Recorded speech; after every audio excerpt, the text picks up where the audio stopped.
ਓਏ, ਇਹ ਕਿਤਨਾ ਵੱਡਾ ਪੇੜ ਏ। ਲੱਗਦਾ ਹੈ ਕਿਸੇ ਦਰਿਆਓ ਵਿੱਚ ਚਾਵਲ ਧੋ ਰਹੇ ਵਾ। ਐਨੇ ਜ਼ਿਆਦਾ ਚਾਵਲ, ਲੱਗਦਾ ਹੈ ਪੂਰੇ ਗਾਂव की दावत है। पूरा पंजाब ही खा लवेगा। वाह, मसाले की खुशबू तो पूरे पिंड नूं भा गई। लगदा आग लग गई है। हाय लड़कियों, ध्यान नाल मसाला ना जला दवो, किती सारी बिरयानी ही खराब हो जावे। अरे रब्बा, ए मूर्ख ता हाथी दे बच्चे वर्गा है। कौन खाएगा इतना ज्यादा, या पिंड में बांटे जाएंगे। ਓਏ, ਚਾਵਲ ਦਾ ਪਹਾੜ ਵੇਖੋ। ਲੱਗਦਾ ਹੈ ਹਿਮਾਲਿਆ ਪਹਾੜ ਬਣ ਗਿਆ ਹੈ। कितना मजा आ रहा है, सब मिलके काम कर रहे। अच्छा, सारा पिंड बुला लवा तैनू, मजा जो आ रहा है। जाफरान दी महक ता सोने वर्गी है। लगदा है सोना ही डाल देता है।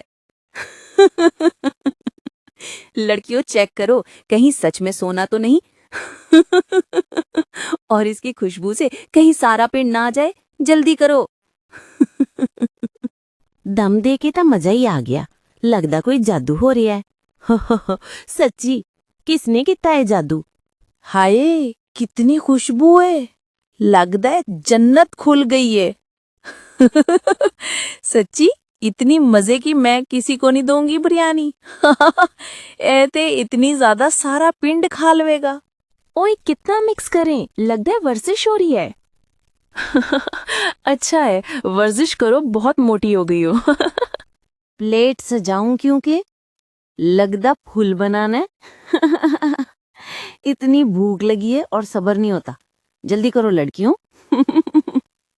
मजा आ गया।